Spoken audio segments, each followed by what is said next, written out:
Tom Clark's 6M podcast is a Boink Studios production. And now, on with the show.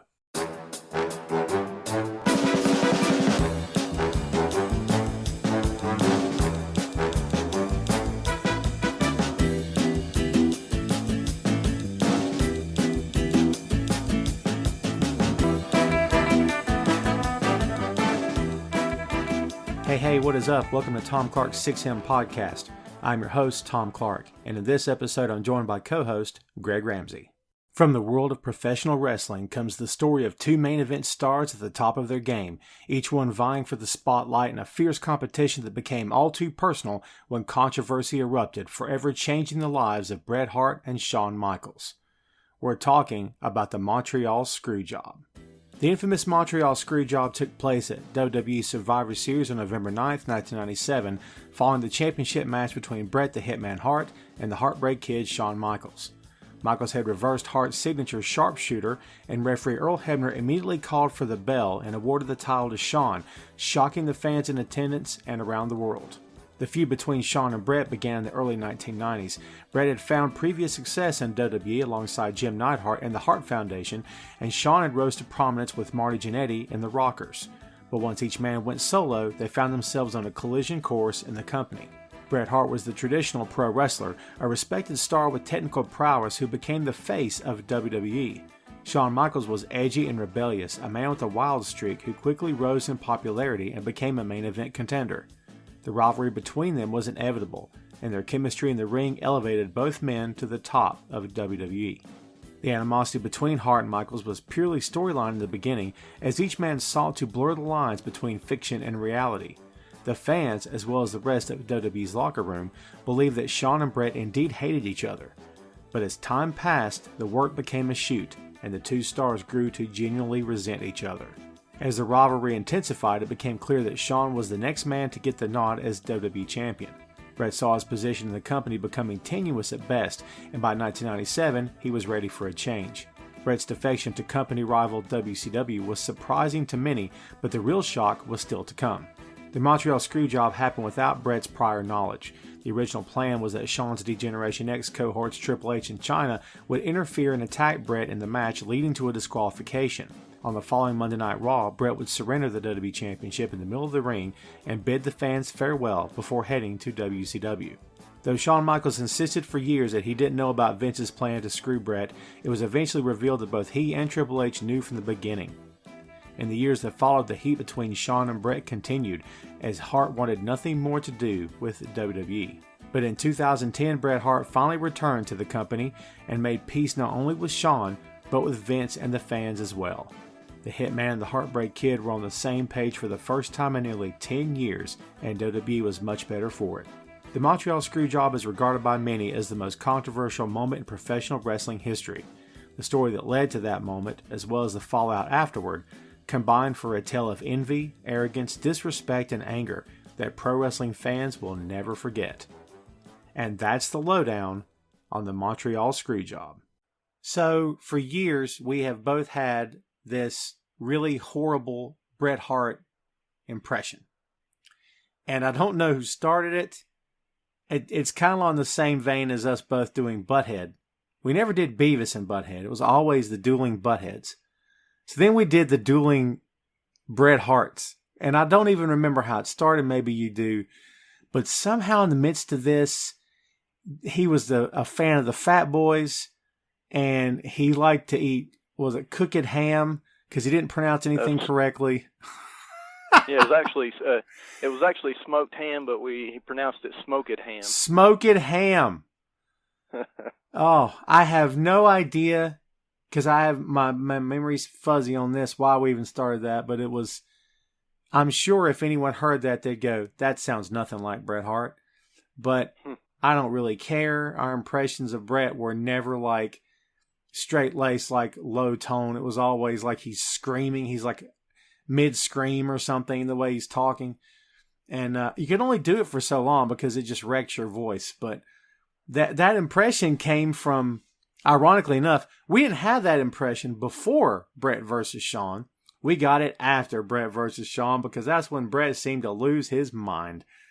So when you talk about the greatest rivalries of all time, which is not exactly what this episode is, but I guess it kind of is. We're laying the groundwork here, laying the foundation, so to speak. One of the greatest rivalries of all time. And some people call it the greatest rivalry in WWE history. How do you feel about that, man? Do you think that Shawn Michaels versus Bret Hart is the greatest rivalry in WWE history? I mean, I would put it up there, but I wouldn't say it was the greatest. To me, Stone Cold versus Mr. McMahon would have to be the greatest rivalry ever in WWE history. Good call. It was just, it was so awesome. Good call. A lot more meat there, a lot more things there, because they pulled a lot of other wrestlers and personalities into their feud, right? So it wasn't just the two of them. And Vince isn't a trained full-time pro wrestler. So it was different, had a different vibe to it. But no, I get where you're coming from. But I will say, and I'm sure you can agree with this, it's definitely one of the biggest. And I think the reason that it worked, listen, the reason that Austin versus Vince worked was that Austin was doing the thing that we all had always wanted to do for our entire adult lives on the job. And that's to tell off our boss. Not only tell him off, but flip him off, possibly give him a stunner, pour beer on him if we had to, and, trash talk him as he's lying there twitching. Okay. But we knew that was all a work. We knew that Vince was going along with it. Vince was allowing himself to get destroyed in the ring pretty much on a weekly basis. So we knew that. We just knew it was fun and games, and it was awesome, and it was entertainment. Shawn versus Bret, however, never had that tone. We always assumed, and I don't remember when it started, man, but you and I watched a lot of wrestling together back in the day, like in the same room watching together. And there had to have been a moment when one of us looked at the other, or somebody else in the room, and said, did he mean that? Like, did he really... is this guy, is he really mad at him? Do you remember that? Like, just that feeling of, I think this stuff's actually happening. Yeah, I mean, it seemed like the lines between reality and the show, the fictional part of it, were being blurred, to a substantial point. And we talked about how different these two personalities were. Shawn, he's like the cocky, arrogant type. Bret Hart is the good, wholesome guy, who likes to do the things right, and it's kind of like maybe a Dudley Do-Right or so. Right. They really clashed. Yeah, they really clashed, man, and it turned out to be, good for the fans. It was good for the company, good for wrestling in general. And, it was very exciting, to see these two get in the ring, because there's a lot of tension there, and we actually thought that it was sincere and real because, it's just the way they came off, And you mentioned the Do-Right. It made me chuckle because I'm just thinking the Mountie and Canadian and the whole thing. That's exactly what it made me think. I wasn't even thinking about the Mountie, but I remember that character now. Horrible character, by the way, folks. Don't Google it. I implore you, don't. Well, if you need a chuckle, I guess you could. It's really freaking horrible. So, you and I are the same in a lot of ways in terms of our tastes, especially our wrestling tastes. You grew up a Jim Crockett Promotions fan, just like I did. Mid-Atlantic Championship Wrestling was where it's at. Still is. So you, like I, didn't really have a soft spot in our hearts for WWF. We never did. We probably still don't. And that's just how it is. It doesn't mean that we hate the company necessarily. It doesn't mean that we never watched and enjoyed the product. That's not true. It just means that we never held it in the deep tone, the deep revered tones, like it's religious. It's our religion. It's what we love. No, it was never like that for us. But, by the mid-90s, they started doing some pretty cool stuff. And it was, something that people tend to forget is that the stuff with Bret and Shawn kind of started before the Attitude Era in terms of them going solo. Let's rewind for just a tick. Hart Foundation and the Rockers. Two entirely different tag teams. Both extremely talented, both extremely good in the ring, can put themselves over, put their competition over, and have the match of the night on any given night. Did you have a favorite, man? Was it Hart Foundation or the Rockers? I probably would have to say that I like the Rockers a little more because, I don't know, they just were flashy, cool guys. at the time, everybody had the mullets, and they had the mullets going on. So I mean, they, and the Rockers, that's a cool name as well. I mean, not that I didn't like the Hart Foundation as well, but I guess I was a little more partial to the Rockers. I'm with you. I was fans when they were the Midnight Rockers in the AWA. That's when I first knew them. And so I already had previous knowledge of them.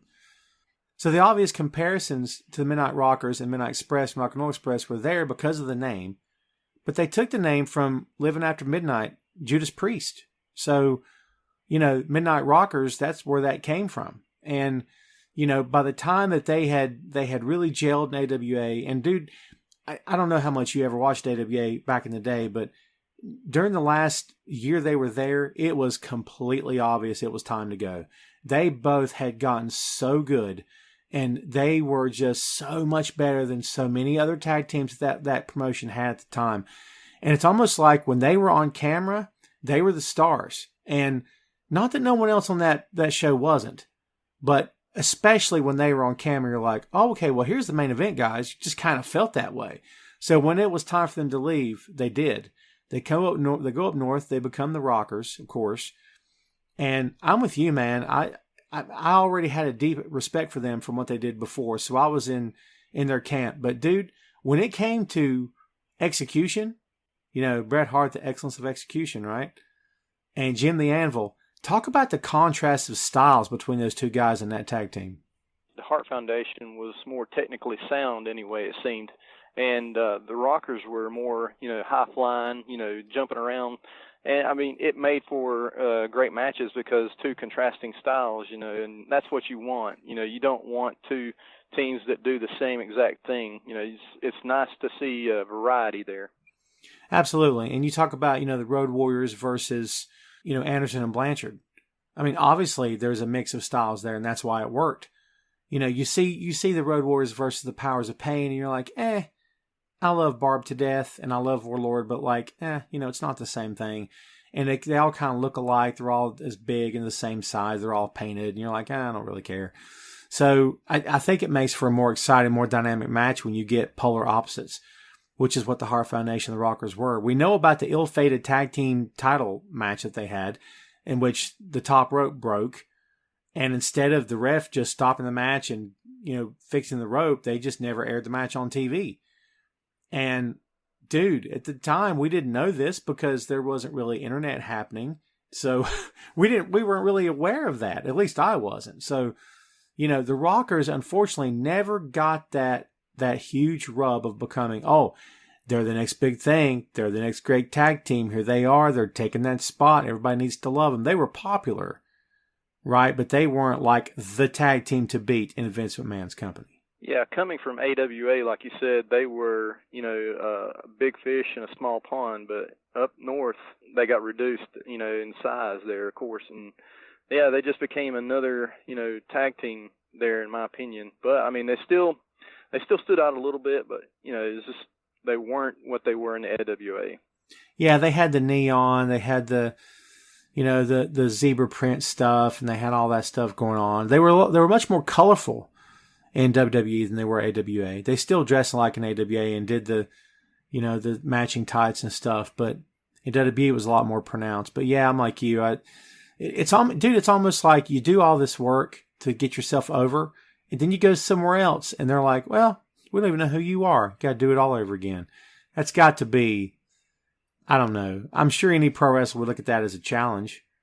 But from where I'm sitting, it'd be like, oh, okay, well, let's see if we can build ourselves back up, which I'm sure they could have had things gone a little bit differently. And especially between Marty and Shawn in terms of, look at one of the issues that guys had with these two is that they never took it seriously. They partied too much. Living After Midnight was not just a song for these two. It was their reality, man. They lived that stuff, man.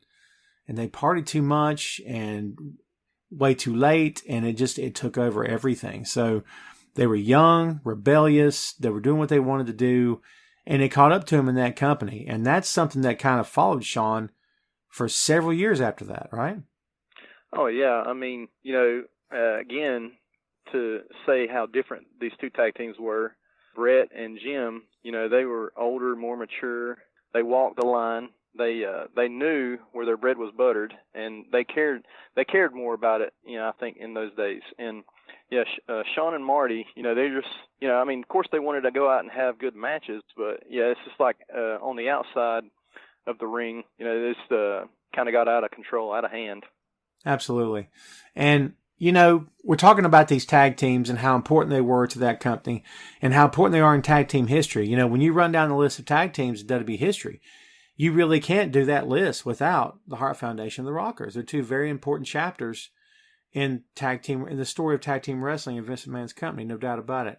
But the real story starts after, because they go solo. And when Bret first went solo, I can tell you that I thought, well, this will be interesting. And I don't know if I was sold, but the first couple of times I saw him come down the aisle with that hair, those glasses, that leather jacket, that music, the first few times I saw that, I thought, I think this is going to be good. Like, something about it just screamed star to me. Do you know what I mean? Yeah, I think from the beginning of his singles career, he at least had the image, and that music, that was cool as well. It's Bret, he could go in the ring, so he already had that down, but the image, was there from the beginning. So he had that in his favor. And, from there, he kept working. He got better. He progressed. And he just, he took off. So good. He's so good in the ring. And he will probably tell you he was one of the best of all time. He will tell you that. And look, it's okay to be confident. It's okay to know who you are and to know who you were and all that stuff. And I have no problem with that. But one of the issues that we had with this guy was, in fact, his real, actual personality, which started coming out outside of the ring and outside of that company in interviews and things he would say, and especially in the years after the Screwjob. We'll get there. But, I remember you and I especially had a difficult time with that. It's like, man, what is this guy's deal? Like, you got to learn how to live with it and move on, or, you got to, the life beckons, man. Life keeps going no matter what bad happens. You got to keep going. But, like I said, we'll get there. But yeah, the differences between these two were evident from day one, from the tag team runs for both guys to the point that they both went solo. Now, when Shawn went solo, you said you kind of knew Bret was a star from the start of his solo run. Did you see that with Shawn? I don't know if I really saw it with Shawn at first, but when when he went heel, he on the barber shop and double crossed Jannetty and threw him through the plate glass window. That was a big moment, of course. That pretty much, that was the end of the Rockers. And I didn't know if they were going to get back together later on, maybe, it might be a reunion. But yeah, it's that was it for them for years, a lot of years. And it seemed like Shawn, he was real cocky. He turned into this real cocky and arrogant guy, obnoxious. And, he turned into the Heartbreak Kid. And he was all, he came out flexing and he was all about himself. So I was like, he was a really good heel, I thought, at the time. And I think, they even put Sensational Sherry with him, to kind of maybe even further that heel character, if you will. So, yeah, I don't know if I saw Shawn as a big star at the beginning, but, man, he really overwhelmed later on in his career. And Sherry is so good. I miss Sherry. I love her to death, and I love her work. And I just, imagine being Shawn and being told, and I can't swear that he didn't ask for her or if they just paired him with her. But, dude, he must have been on cloud nine knowing he was going to get to work with her, because everyone she managed, she made better. And she made them legitimate, and she made them relevant. And that's exactly what she did for Shawn. And it was so good. And I was, I was just so impressed with how quickly he seemed to rise under her. He really did. And I guess he sort of always had it already, but it really felt like, man, this guy is truly coming into his own. He did it pretty fast, man. Talk about how fast it was for him in terms of, okay, like you said, a super kick, Marty goes down. That's the end of the team. Rockers are no more. and then boom, he's heading to the Intercontinental Championship. And it's like, wow, this guy's becoming the real deal. I mean, talk about how fast that was, really. Yeah, almost like the blink of an eye, when, he was paired with Sherry. It's like I had kind of glossed over that, thinking back. But, yeah, you mentioned that, she really did do wonders for, his singles career. And, I mean, I was hoping that Marty Jannetty, would also, have much success. But it seems like after the Rocker split, man, they just went in opposite directions. Shawn, I guess you could say he had it, man. And, Marty, he could go in the ring and everything, but he just didn't have that extra, oomph there, I guess.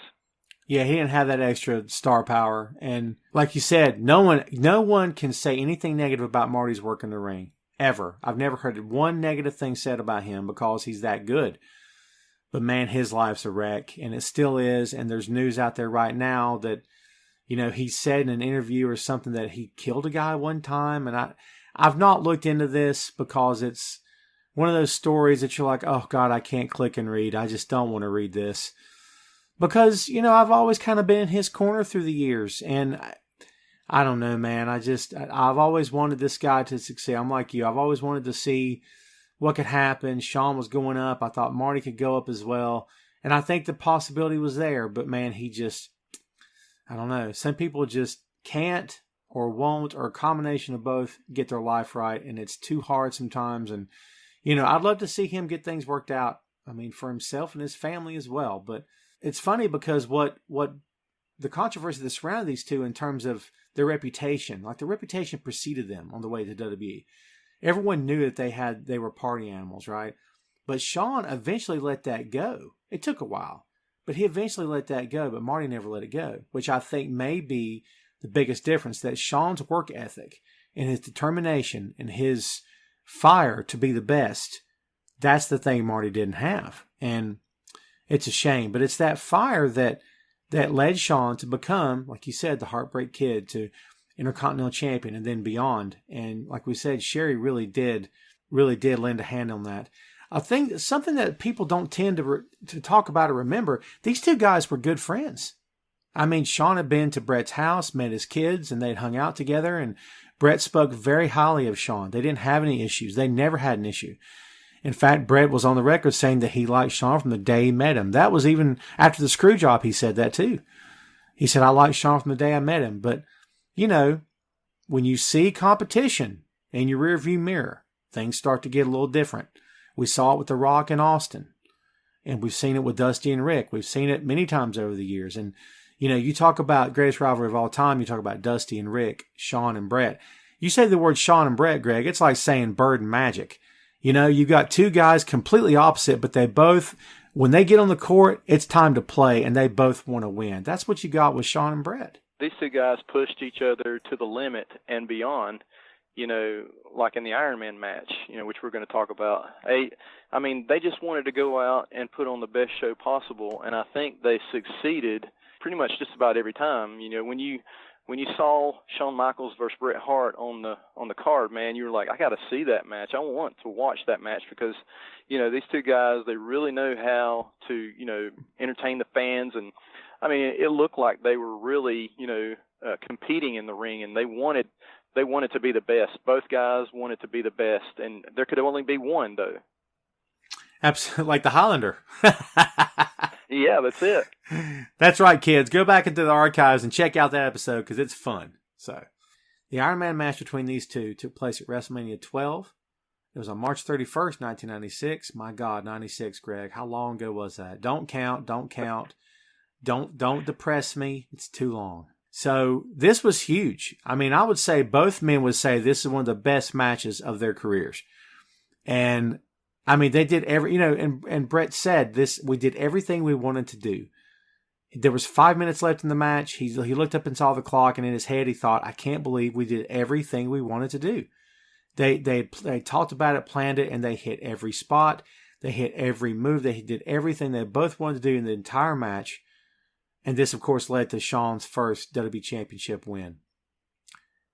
cementing him as the guy, the next guy. I mean, we kind of all saw that it was being geared towards Shawn at this point. Bret had had his runs, and this was time to hand the belt to Shawn. And, at that point, you could pretty much say we've got a great feud here, and it's a natural rivalry for sure. I mean, that's what you have with these two guys, especially when Shawn won that title. Oh, yeah, lock, stock, and barrel. And I want to talk about Shawn's entrance, man. He knew this was probably the biggest match of his career up to that point. It had to be. He came in, on the zip line, yes. From the ceiling. He's in his, Heartbreak Kid garb. He's flashy. He's having fun. He's just being cocky and arrogant. But you could just kind of tell maybe, the transition was about to happen there. And, you really have to be in great shape for that match to go an hour, it's like, and man, these two guys, they were probably in the best shape of their careers, respective careers there. Everything just seemed to click, no pun intended there, but yeah. Yes. Everything just seemed to click for those two guys in this match. And, we were all fortunate enough to witness it. It was one of the best matches ever. You had to say that. Oh, for sure. I don't think there's any doubt about that. You're talking about going an hour. I mean, Dusty and Rick went an hour all the time. Rick would go an hour with Barry Windham. He'd go an hour with Sting, Dusty, Wahoo, whoever. That was what you did as NWA World Champion. And he embraced that. He was the man. He was awesome at it. So for me, it wasn't necessarily the time, but it was what they did in that hour. And they both, dude, this was a showcase for both these cats. I mean, they were, Bret had already proven himself. Shawn was on the way there. And if you had any doubts about the performer that Shawn Michaels could be or was, you got it in this match. He was fantastic. He was everything that you want your next top guy to be and then some. And yeah, this, like Greg said, man, this is one of the best matches in WWE history. There's no doubt about it. So this is a little more than a year away from what this show is about. And we're getting there. But we can't get to the Screwjob without talking about how things started to get really, really weird, and they went south, pun intended, really quick with these guys. The promos they cut on each other in the ring started to have a little bit more of a serious tone to them. And as we said when we started here, Greg, it's that moment of you look at your friend and say, is he really mad? It's like it started to feel real, even more so than usual. Things got extremely personal between Bret and Shawn, just from their promos, what they said. And it seemed, like these two guys were starting to, antagonize each other. Of course, it makes for good business, but, it made the fan wonder, it's like, did these guys really start to get on each other's nerves and want to one-up each other so badly that they would go to that point? It was just, it was really, kind of odd, I guess you could say. Yeah, you got to remember, too, man, that we're talking about two entirely different individuals here. Bret Hart, as we said, traditional from a well-respected family, one of the most respected families in the history of this business. The Hart family, Stu Hart, a legend. His brothers, legends in this business. And that's the background he came from. Tradition, respect, honor. Then you got Shawn Michaels, who just wanted to be Ric Flair. He'll flat out tell you that. I just wanted to be Ric Flair. Now, of course, there's going to be differences, but I don't know if we knew the length that the distance would go. Shawn poses in Playgirl. What? Yeah, this guy was really pushing the envelope, as far as, professional wrestling. His character suddenly became so disrespectful. He and Triple H, DX, disrespected Sergeant Slaughter one night on Raw. They made fun of him, spitting while he's talking. So they put on these face masks that had these, little miniature windshield wipers. And you're like, man, these guys are really tearing down old school, aren't they? Oh, and Shawn stuffing the sock in his shorts and jumping up and doing the crotch chop in Jim Ross's face.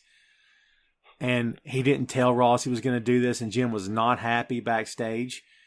But they did whatever they wanted to do. And, you can't talk about Shawn Michaels circa 1996 without talking about the fact that Vince McMahon loved this guy. He loved him. And he often said, I see something of myself in Shawn. Because Shawn was rebellious. He didn't like taking orders. I mean, say what you will about Vince today, and trust me, you can say a lot. All right. But Vince McMahon, when he was coming up and taking his father's company and taking it to the heights that it is now, he didn't get there by playing nice. He didn't get there by asking permission. He didn't get there by being polite and saying thank you. He did it his way. And that's what Shawn was doing. And Shawn didn't like to be told no. He didn't like to be told what to do, and neither did Vince. So Vince had a massive soft spot in his heart for Shawn Michaels. And that was evident because, dude, he let those two get away with murder, even on live TV.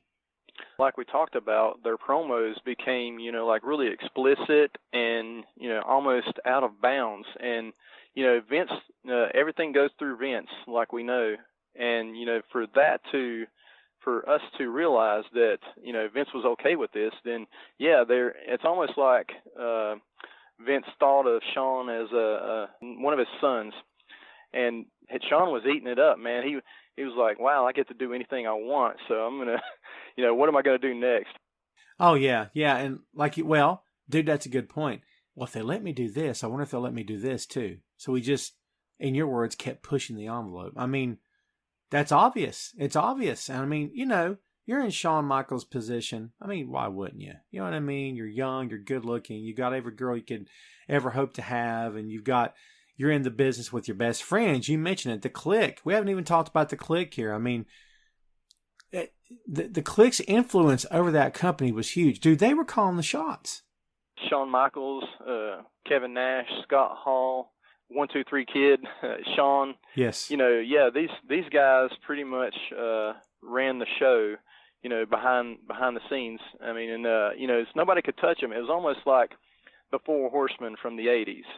The Horsemen, it seems like they ran the show in the NWA. And, the Clique, you had the Clique, probably the Horsemen of the 90s. Yeah, I guess, and you know what? That works for me in a lot of respects because you've got Shawn there. And a lot of people would say that Shawn is the best worker of his generation. And just like Flair was the best of his generation. Dude, I've heard people make the argument that Shawn's the best of all time. And I take exception to that because to me, Rick is always the GOAT. He always will be. But if you say to me, Shawn Michaels is the best in-ring performer of all time, I mean, that's kind of hard to argue with. You can say Undertaker, I suppose. But, but dude, when you say that, you discount entire countries. I mean, that leaves out Okada in Japan, Tanahashi in Japan. You're leaving out talents from around the world who maybe don't have the visibility that WWE has, right? So,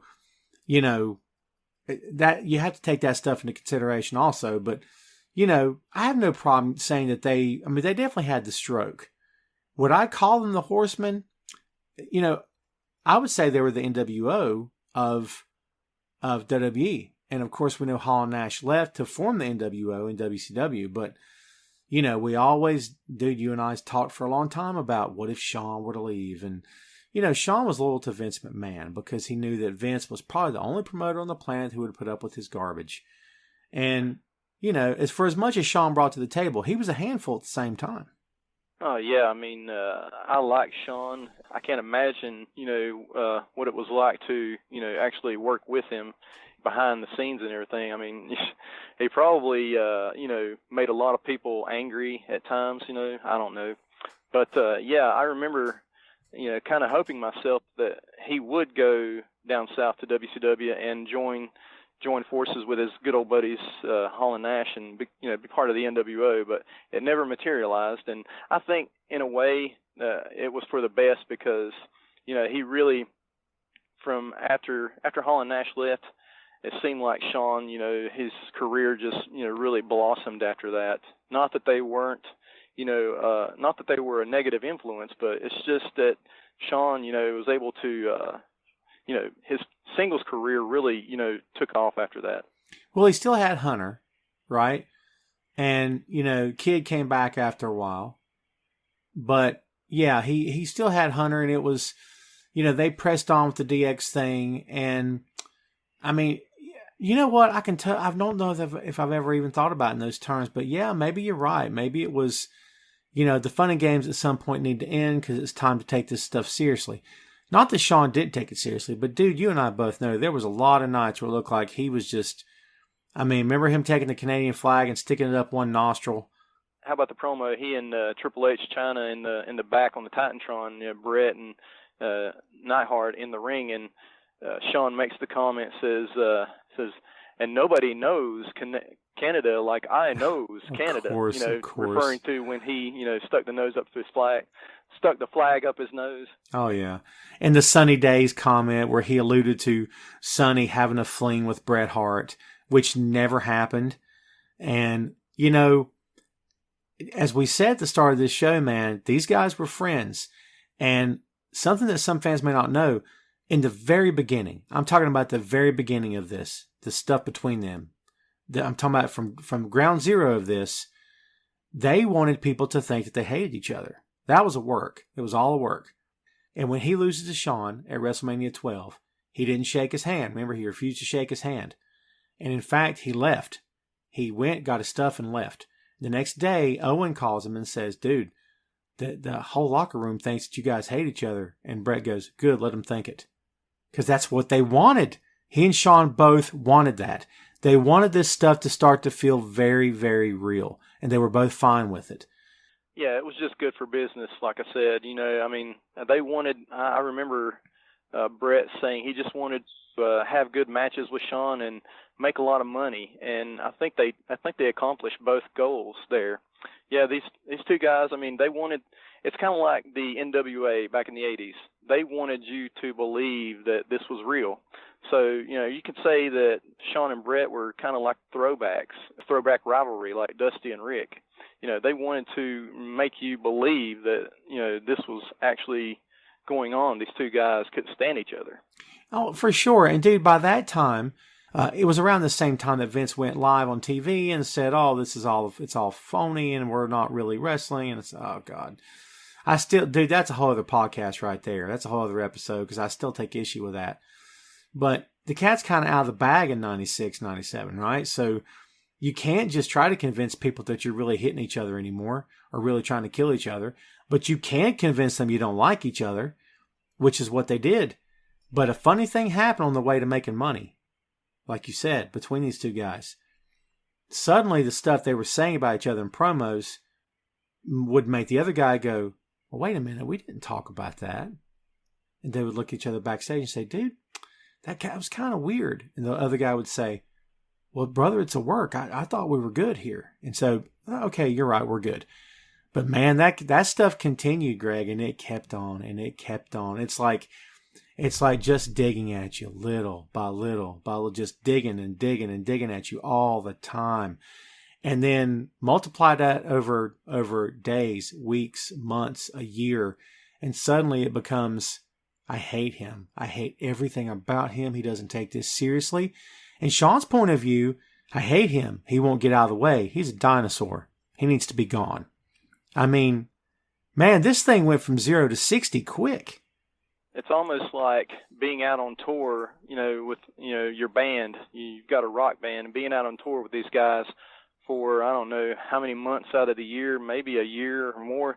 And sometimes, it gets to the point where you start to get on each other's nerves. You need time apart. It's like, it's like these guys really needed time apart. It's almost like getting to the point of, one of us has got to go, and it's not going to be me, because both of these guys, they had very strong wills, big egos, and, it's okay to have an ego in wrestling, but, these two guys, it was, who was going to let the other guy go over? It got to that point where neither guy wanted to let the other guy go over on him. Oh, yeah, and that became a bone of contention, especially for Bret, who... And this is the part of the show where we could really take a big dump on Bret, but there's no point in it because why do that? But there got to be a really long stretch of time, and this goes back to the Bret Hart impression, right? Where we just kind of felt like, man, this guy believes his own press. Like, Bret, you understand you're not really the world champion, right? you're not really the world champion. Like, they call you that, but that's not really what you are. It's not like you're Ali and you won the title in a legit boxing match. I mean, you're not actually the world champion. And I remember Shawn in a promo after Shawn was turning face and Bret was turning heel. And Shawn said to the effect of, you look around at all this and you think all this is here for you. And I'm like, oh, that's good. That's so good. Because, dude, at the time we were both buying into everything they said to each other. But I was siding with Shawn at this time because Bret just seemed to be taking himself way too seriously in this aspect of the business. Yeah, to go along with your point, I just recently watched Wrestling with Shadows, the Bret Hart documentary, right, last night, and at the beginning of it, he talks about going over to India to meet all these little small children, and they says that they're there, they can't wait to meet him, and he actually makes the comment that he feels almost like a god, and I thought to myself, I was like, wow, I had forgotten about that, and it's like it just goes right along with what you're saying, about Bret, getting caught up too much in his own, in the fantasy world of professional wrestling, the character. You gotta be able to separate, there. Yeah, and dude, it happens to the best of them, and I've seen it, brother. I've seen it firsthand when a guy starts to live the gimmick and he becomes the character, and eventually you can't tell the difference anymore. And guess what? Neither can he or his family, which is not good. And there has to be a separation there. Now, Bret may tell you that's not the case. That was all facade. It wasn't really like that. But dude, I've seen and heard Bret in interviews apart from the ring for years. He does indeed take himself extremely seriously. Now, I'm not going to bash him for that because I don't think there's anything necessarily wrong with it. But we're talking about pro wrestling in a ring with a bunch of guys wearing, tights and trunks and colorful boots and coming out to music, and there's fireworks, and there's Vince McMahon dropping his pants on live TV, and there's, Mae Young giving birth to a hand, and there's all this other nonsense going on. I mean, you have to kind of understand you're not exactly winning in the NHL here, Bret. This is pro wrestling. And dude, I say that with all due respect because I'm a Bret Hart fan. But at some point, at least during that time, it did start to feel like he doesn't know the difference anymore. Did you think the same thing about Shawn at that time? I don't know how. Shawn, it was really hard to get a bearing on him. I don't know if he could separate himself from the character, but I mean he went out there and made you believe that this is who he was. And from some stories at the time, he was doing pills and stuff like that. He still had that addiction in his life. So I actually could have believed that the character Heartbreak Kid was who Shawn Michael was at the time, because it's just almost like these two guys could not separate themselves from the characters that they played in professional wrestling. For sure. And I'll be honest with you, I don't know that I even knew Shawn from the character at that time, and I think Shawn would probably tell you the same thing. He didn't know either. Tom Clark's 6M podcast is sponsored in part by Radius Law Group. Every day, Radius helps individuals, families, small businesses, and nonprofit organizations throughout North Carolina, Florida, and Pennsylvania resolve their legal issues by providing effective legal counsel in the areas of estate planning, as well as elder law and Medicaid. Radius Law holds the radical belief that working with a lawyer can indeed be enjoyable. So give them a call at 1-800-519-5667 for more information and tell them that Tom Clark's 6M podcast sent you. There's something to be said there about having a family life, about having friends outside of the business, people who can ground you and who don't have a problem looking you in the eye and saying, "You're full of crap, dude." I mean, I think we all need a friend like that to keep us where I guess grounded is the best word, man, to keep us in reality. I mean, you don't need negativity. I'm not saying negativity, but just imagine how famous these two guys were at the time. I mean, just imagine you can't go to an airport. You can't go to a restaurant. You can't pick your kid up from school. You can't go to the grocery store. I mean, pro wrestling's big at this time, and it's huge all over the world. And pro wrestling's never had a bigger time than it had during the Attitude Era. And then we're on the cusp of that during these years here that we're talking about today. And, at this point, I would say, it's not like Bret Hart's Michael Jordan here, folks. But, if 1 out of 3 people would recognize Michael Jordan, then I would say 1 out of 6 to 7 people would probably recognize Bret Hart during this time. And maybe I'm being too generous with the number. I don't know. But it seems to me they would both have a difficult time just being real people. How could you not keep it? How could you separate it, man? I mean, how could you not blur the lines yourself? I've thought about it. I can't say that I knew what these guys were going through, in their lives, and I can see how it would be, very easy to let yourself go and get lost in the ring, your character. I can see how easily it would be to fall into the fiction there, and get caught up in it. And these two guys, they just kind of, I don't know, they both wanted to be the best, and I think they let that kind of rule their lives at one point. It's like they believed that the guy in the ring was who they were, and they just, I don't know, it kind of took over their lives, I guess you could say. There's no doubt about that. And I think we've laid the table here pretty well. Oh, yeah. And I think that we have pretty much established the fact that these two guys, fierce competitors, both wanted to be the best in the ring, started off as friends. The work became a shoot. It got a little bit too real. They started taking personal shots at each other. They both had a problem with each other. Shawn's clique was controlling WWE at this point, calling all the shots. And Bret saw himself as the odd man out. And he didn't feel it was fair. He felt that he put all this time, all these years, the experience he got, and he was so over. Dude, Bret was so over. And he felt that it wasn't right, the way he was being treated. And I respect that. And that sets the table, as we said. Bret at some point said, I'm out. I'm done. I can't do this anymore. And WCW came knocking. And, listen, you gotta remember, folks, we're skimming over this stuff because we want to get to the heart of the matter here on the show. But a lot of stuff that we didn't cover on the road to Survivor Series.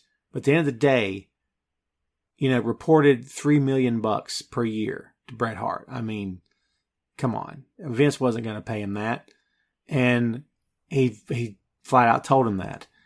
So Bret made it clear, I don't want to go, but I don't, just like Hall and Nash said earlier when they left, give me a reason to stay. And Vince couldn't do it. They couldn't turn down the money. It was just too good. So he agrees to go. And that begins the plans for the screw job. So essentially, Bret goes to Vince with this idea of what can happen at Survivor Series. Greg, talk to me about what it was that Bret came up with. I mean, we know that Bret secretly recorded the conversation. Supposedly Vince didn't know it was being recorded. And, what they talked about behind closed doors. Yeah, Bret started becoming, a guy that was looking over his shoulder at this point because he started seeing things and, sensing things that, maybe something's not right here and, maybe I need to wear a wire. Right. Behind closed doors, he invents, actually Bret says, maybe we could just come up with a schmoz, as he called it, which is where, some of your buddies come down and get involved in the match, and it ends up being a disqualification, of course, which means that the title holder, retains his title, and, nothing changes. But in Vince, you can hear Vince say, yeah, whatever you want, kind of gives you goosebumps knowing what happened afterwards. And yeah, I guess this was this continues to me, my bone of contention through this whole thing, even years later, is the idea that Vince agreed to it. Bret wanted the thing, like you said, Bret wanted this to end in a schmoz. He was surrendered the WWE Championship the next night on Raw because they're going to be in Canada again. And of course, Canada's Bret's hometown, and it's his home country, and he's Canada's biggest hero. And every time WWE would go to Canada, Bret, along with his Hart Foundation team, were the baby faces of the night. Shawn was booed.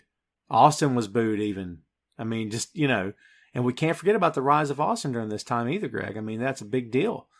And Bret was a huge part of making Stone Cold a made man. So again, another reason for this guy to believe that he deserved more respect. But the fact of the matter here is this, is that Vince went along with this and he said, okay, whatever you want to do. That's my point. Now listen, maybe I'm being naive in the way this stuff works. I mean, I've been in my share of pro wrestling locker rooms and I'm affiliated with a pro wrestling company now. So, I've often wondered, what would I do if I were in Vince's position? How would I handle this? If I wasn't good with it, I don't think I would tell him I'm good with it, but that's just me. Did that stick in your head at any point where it's like, dude, why didn't you just tell the guy you didn't want to do this?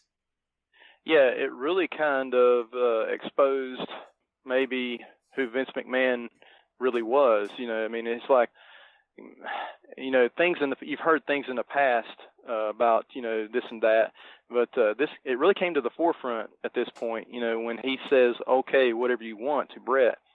And, it's like you said, why not just come out and be honest and straightforward and say, no, I don't like that idea. Here's what here's my suggestion.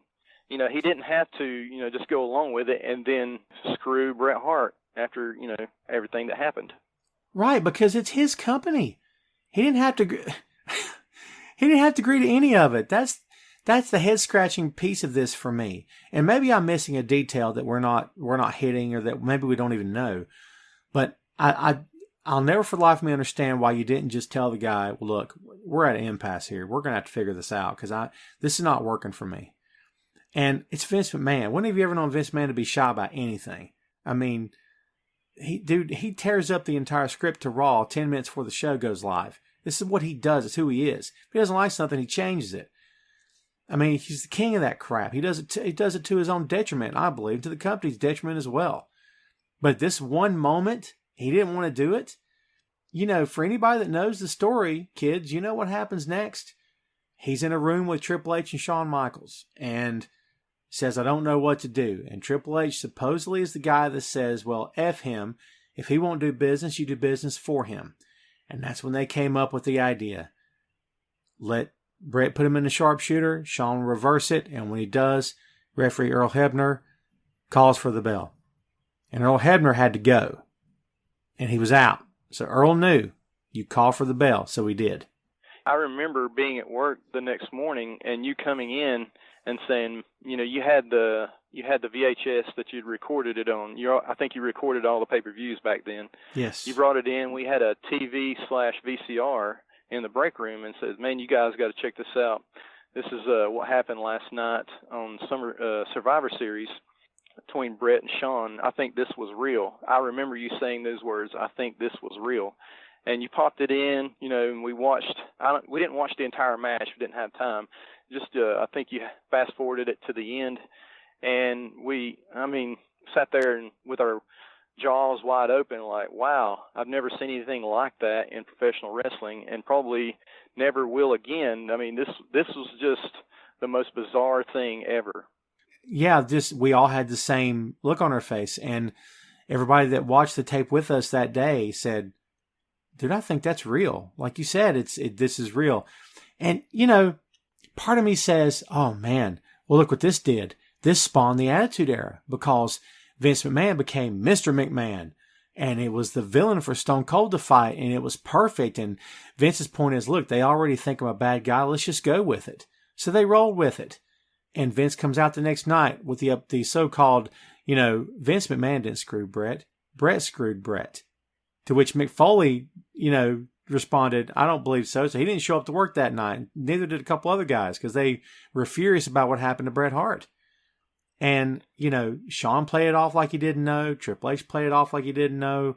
We thought Shawn didn't know because, man, was he convincing. I mean, tell me about the moments after Hebner called for the bell and what you remember about that match.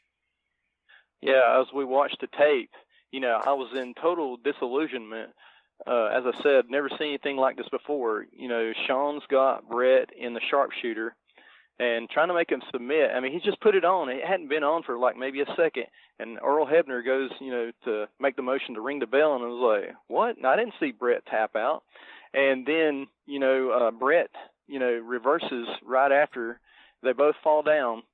And, Vince comes over right there in the center of the ring outside. And, Shawn's sitting down. He's like, what's going on? And then Bret standing. I mean, he hawks a big loogie right on Vince's face.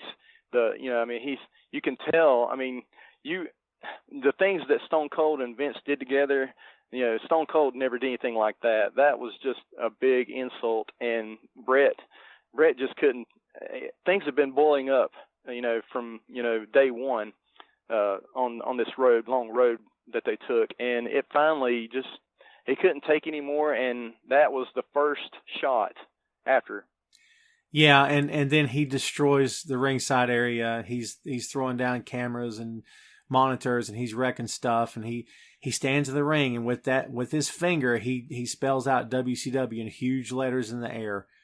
And the Hart Foundation's out there, and they're trying to talk him into, well, come on, we got to go. Let's just get out of here. And man, that whole thing was just, I mean, talk about peeling back the curtain, dude. And, as I was saying, I get that it spawned the Attitude Era, and I get that it was real, and I get that it made for great ratings, and the TV numbers went up, and people couldn't wait to see what was going to happen next, and I get that. But from a professional perspective, man, this is embarrassing. I mean, you're going to take one of your top talents, you're going to do this to him on live television? Like, what are you thinking? You know what I mean?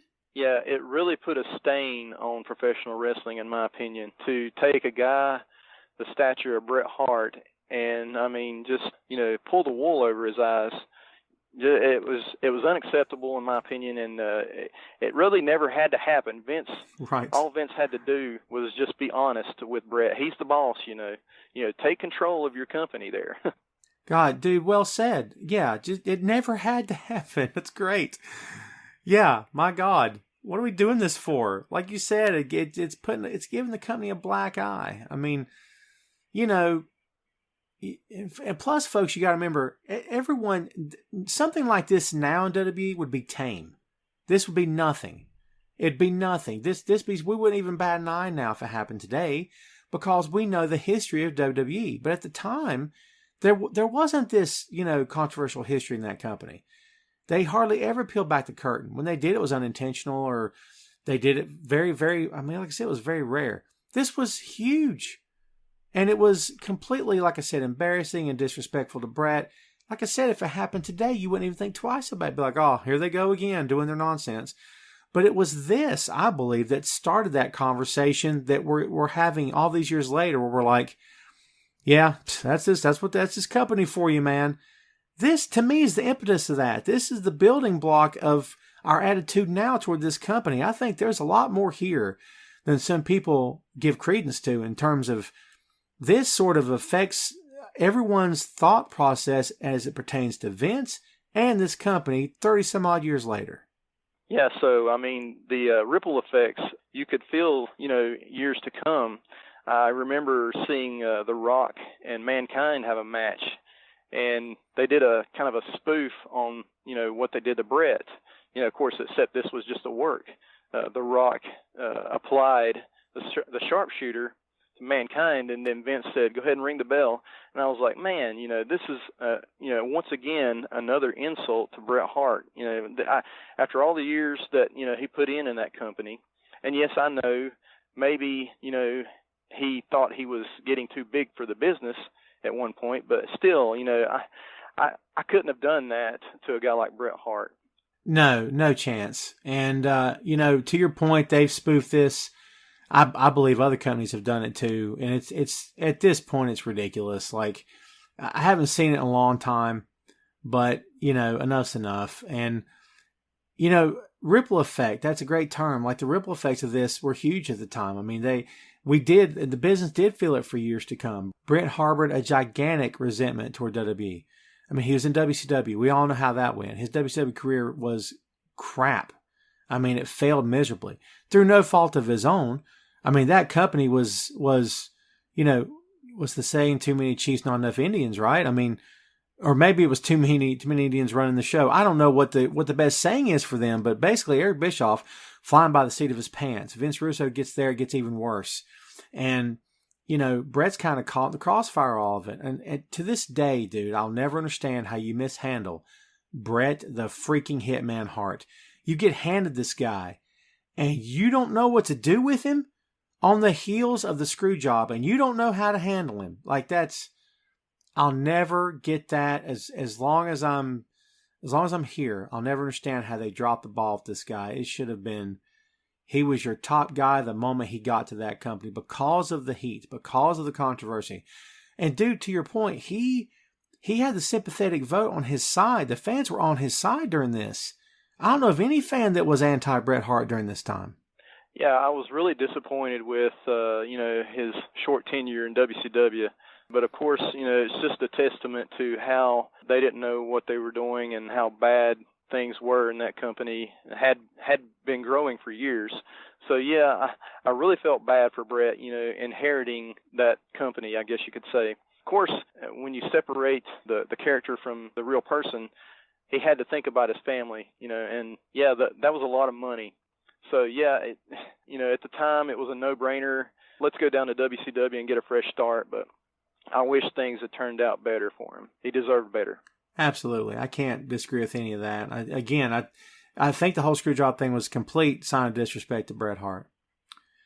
So that concludes the part of the story where we're kind of on Bret's side. That was fun. And I am. Please don't misunderstand me here, folks. But now we move to part 2 of this discussion, which goes to why I kind of see why they did what they did. All right? And this is the weird part, because no, you don't want it done in such a public fashion. Yes, it's disrespectful. But folks, as difficult as Shawn Michaels was to deal with, Bret Hart was equally difficult to deal with. He refused to do business with Shawn Michaels. And he said otherwise at some point, but there was more than one person at the time who was close to the situation that said he's not going to do the job to Shawn at Survivor Series. He's not going to lay down for Shawn. And dude, at that point, this thing has went from you're taking this too seriously, you're taking yourself too seriously, to you're putting yourself before the company. And brother, you can't do that no matter what pro wrestling company you're talking about.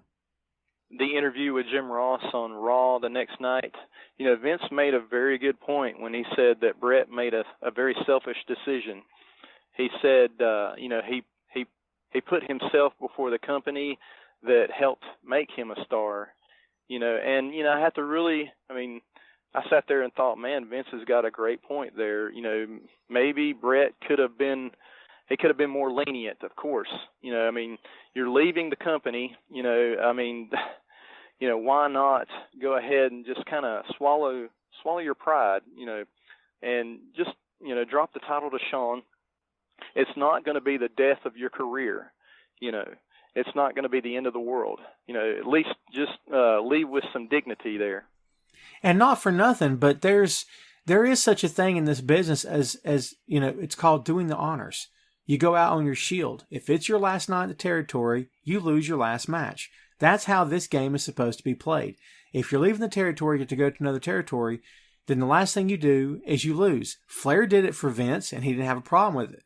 He lost to Mr. Perfect. Remember that? He didn't have a problem with it. And that's how you go out. Your last match in the company, you go out on your shield. That's it. You're done. You're over, because you're leaving that company better than when you got there. And if you win your last match, you're kind of saying, I didn't need this company anyway. Look how good I am. I won my last match. So Bret, believing his own press, led to him saying, I don't want to do the job. Dude, talk about selfish. That's selfish in and of itself. That's a great point. Think about how things could have turned out if he had just decided to, go ahead and pass the torch to Shawn. He was leaving anyway. Why not go out on good terms, do the job, then the next night on Raw, come out and, say, have a farewell, maybe to Bret Hart, and say, I've enjoyed working with WWF for my entire career up to this point. and I'm going to miss you guys. I don't know if maybe you let the cat out of the bag there, but maybe have like a little bit of a tribute to both Bret Hart and WWF together. I can see that, and I totally get that, and it goes along with the rest of this conversation, Greg, in terms of why couldn't it just have been done differently? I mean, he still could have come out the next night. Yeah, you're right. He still could have come out and he still could have said his goodbye to the fans and said, look, whether I love Shawn or hate him, it's irrelevant. The better man won last night. That was never going to happen. Do you know? As soon as the words got out of my mouth, I started laughing, man.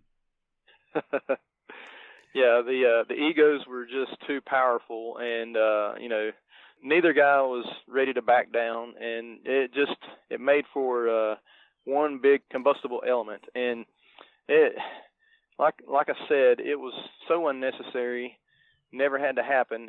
There was a right way that it could have gone. It's so disappointing that it didn't go that way. And there was a lot of people at the time that actually believed, they truly believed that, hey, what if Bret doesn't show up on Raw and he takes that title to Nitro? Like, I don't know if I would have seen that coming, but dude, to me, that does not sound like Bret the Hitman Hart at all.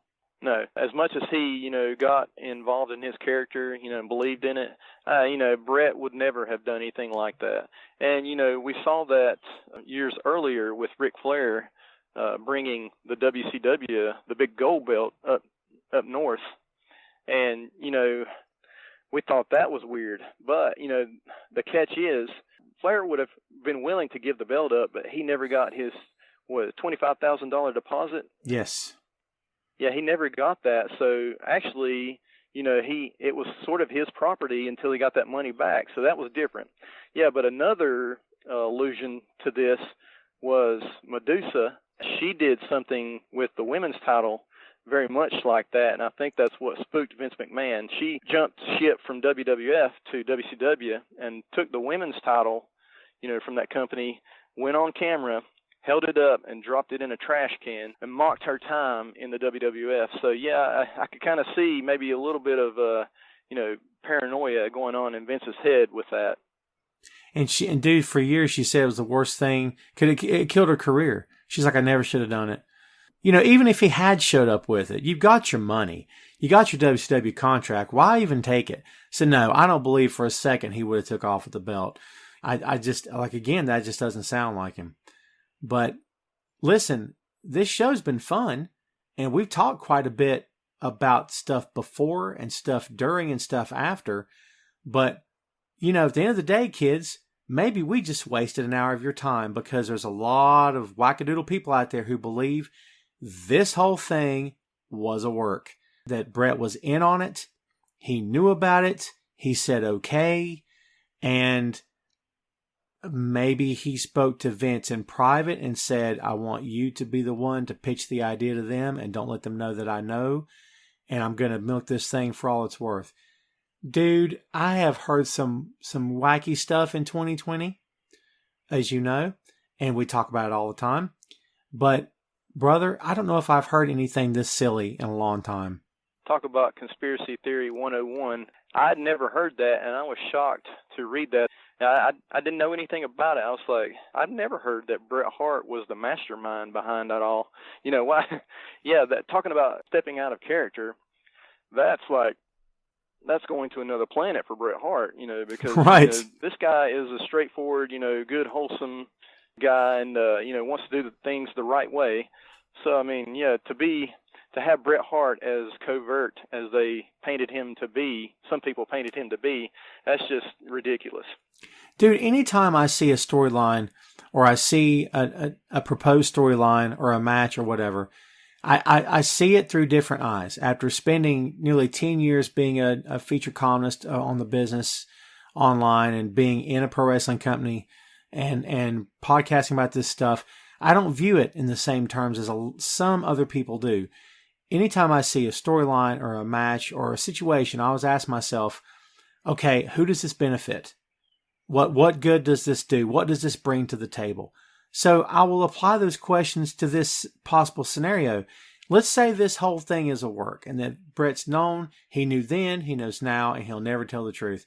What good did it do for him to do this to begin with? What possible positive did it bring for him on his way out the door? I mean, can you come up with anything relevant or anything, that would make logical, that would even make sense at this point? No, I can't. I'm not even going to try to think about that because it's a waste of my time.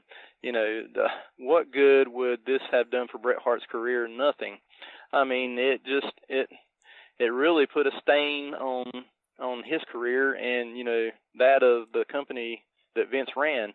Yeah, it's just, it was totally bad for the business, in my opinion.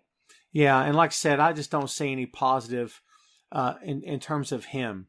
And you know what, dude? This is pro wrestling. We've seen a lot of crazy stuff over the years. Maybe it does work. Maybe both of you and I are crazy, and maybe we're the ones who have been fooled. I don't know. But, again, I look for who benefits from it being a work, and I don't see anyone benefiting. I mean, you could make the argument that, Vince's point is, look, I'm losing a top star, but I don't want to lose the spotlight on my company. You're going to get paid regardless of what happens with WCW. You're getting your money. Leave me something I can play with for years. Leave me something I can take and I can fuel into a new character. And, dude, I don't know. I don't know if any of that ever happened. But, man, even if it had, it seems like it's, like you said, conspiracy 101. I happen to believe none of this is a conspiracy. I think that, it's not a work. It's absolutely a shoot. The whole thing's a shoot. And as I said when we first started talking about this was a major sign of disrespect. Now, not for nothing, they've mended their fences. Bret came back in 2010, and man, did it take a long time to come back, but he did. And he and Shawn are nice now to each other, and they've been playing nice for a while, and everybody seems to be okay with each other. And dude, I'm glad to see him back, because that ornery, hateful, spiteful Bret Hart, the one that you and I did the voice of for years, dude, it was fun, but God, he was irritating. It was like, God, please move on. Like, it's so odd to sit here and take the guy's side and then sort of criticize him at the same time. It's probably not very fair, right? Bret, he said that he was tired of carrying this weight around. It was such a burden for him, so he figured it was time to let it go and, mend the fences. And, I was very glad to see him and Shawn finally, sort of kiss and make up. It was a long time coming. It should have happened years ago. Well, actually, it never should have happened, but, right. Since it happened, it should have happened years ago. But it was a great moment. That as bad as the screw job was, this was almost as equally good for the business, because here you had these two guys that, kind of became frenemies. They were friends in the beginning, then they really turned into sort of enemies. And then, now you've come full circle, and they're reunited their friendship, and it was just a great moment. Yeah, I agree. It's good to see these two guys put it behind them. Shawn's a better man now. He's a different man. He's a changed man. That's good. Good for him. Bret's made peace, and that's good. Bret's had his health issues over the years. He seems like he's okay now, which is a very good thing. I mean, I don't wish anything but the best for both these guys. And I was a Shawn Michaels fan. I still am. I'll admit it. And I was a Bret Hart fan as well. So, yeah, I mean, at the end of the day, this is, it's a bit of history that's never going to go away. This company continues to talk about the screw job years later, which is a weird thing for me, because it's like the boss man's the guy that did it and you're still talking about it. But, WWE often rehashes their past, and a lot of times to their own downfall, as we both know. They still continue to put talents on TV that have maybe no business being in the ring anymore, maybe shouldn't even be on TV anymore. And it's like, dude, let's move on. It's sort of the same thing Shawn was thinking about Bret back in the day. It's like, this is our time now. You had your run. You're great, but dude, move over. There's other people here. So like, whether that's a good or bad thing, I don't know. I mean, I guess that's on how you perceive it to be. But one thing's for sure, the Montreal Screwjob, the story of this situation is never going away. So that leads me to this. Give me your final thoughts on the Montreal Screwjob. It's always going to be with us. It's something that we'll always remember and kind of, shun. We'll want to shun this, try to put it out of our minds, but we can't.